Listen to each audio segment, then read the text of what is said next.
السلام علیکم ګرانو دوستانو. نن به زه تاسو ته د کرکټ په هکله باندې یو څو تازه او ډېر مهم خبرونه درکړم. چې خاص کر زه به تاسو ته وایم چې پاکستان غواړي افغانستان سره ولوبېږي، خو دوی په یو شرط باندې افغانستان سره لوبې ترسره کړي.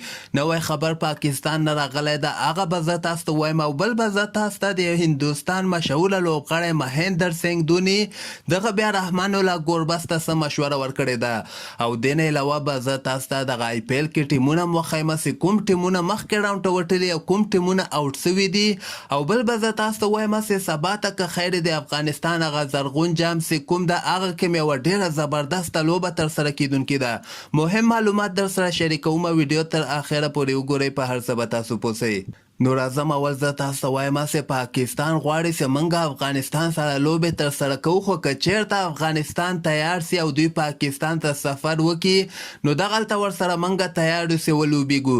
دوی بیا دغسې خبره م ورکړې ده چې موږ به که خیر دغه راتلونکې میاشت جون 16 یا 15 تاریخ باندې به د دغه لوبو فیصله وکړو، یعنې افغانستان سره کرکټ بورډ سره به موږ خبرې وکړو. که چېرته دوی تیار سو نو په همدغه کال کې به موږ ورسره په پاکستان کې ولوبېږو. ځکه دوی دغسې خبر ورکوي چې سریلانکا کې حالت خراب دی او د موږ سیریز سریلانکا کې ترسره کیدونکی او اول ته موږ ته دومره ګټه هم نه رسېږي. که چېرته دغه سیریز پاکستان کې ترسره سي نو ګټه به افغانستان ته به هم ډېره زیاته ګټه ورسېږي او همدغسې پاکستان ته به هم ډېره زیاته ګټه ورسېږي.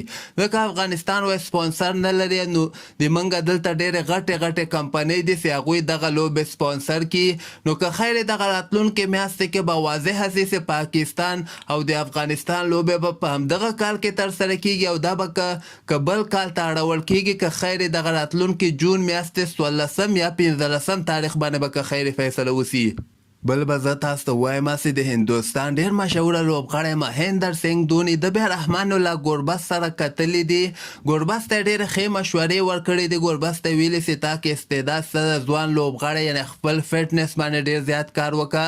او انټرنیشنل کرکټ چې کوم ده دغه ټوله د پریشر لوبه ده، یعنې داسې لوبه کوه چې پریشر نه بغیر او دغه کرکټ نه خوند اخله، یعنې تاثیر لاندې مه راځه.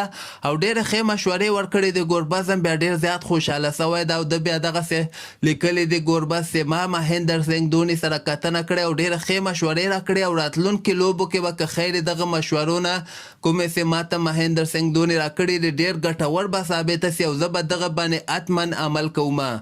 او بل به زه تاسو وایم چې نن هم په آی پی ایل کې دوه ډېرې زبردسته لوبې ترسره سولې.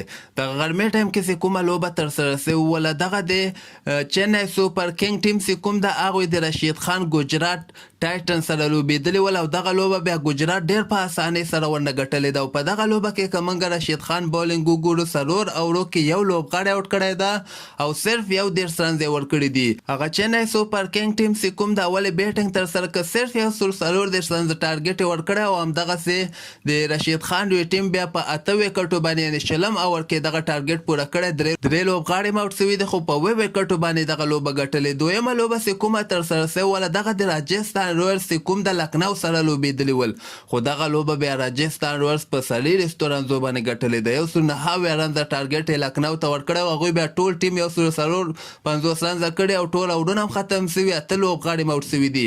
نو د راجستان رویلز چانس هم ډېر زیات سوی ده چې مخکې راونډ ته کوالیفای وکړي. اوس دغلته 3 ټیمونه چې کوم دي چې تقریبا 90% چانس ده چې دغه 3 واړه ټیمونه مخکې وتلي دي. یعنې یو ټیم د رشید خان دوی ټیم د ګجرات ده، دویم لکنو ټیم ده او دریم راجستان رویلز ټیم ده.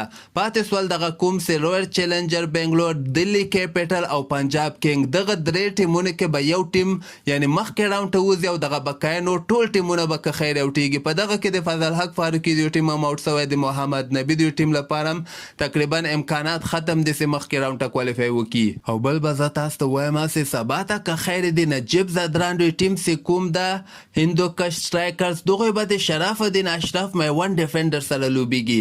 دغه لوبه په د افغانستان داخلي لوبې چې کومې دي هغه ون ډے کپ ګرین افغانستان ون ډے کپ، دغه لوبه به سهار ټایم کې 9 بجې شروع کیږي. خو دغه لوبه د شرف الدین اشرف د ټیم لپاره ډیره مهمه ده ځکه دوی 3 لوبې کړي دي، صرف یو لوبه یې ګټلې او 2 بایللې دي.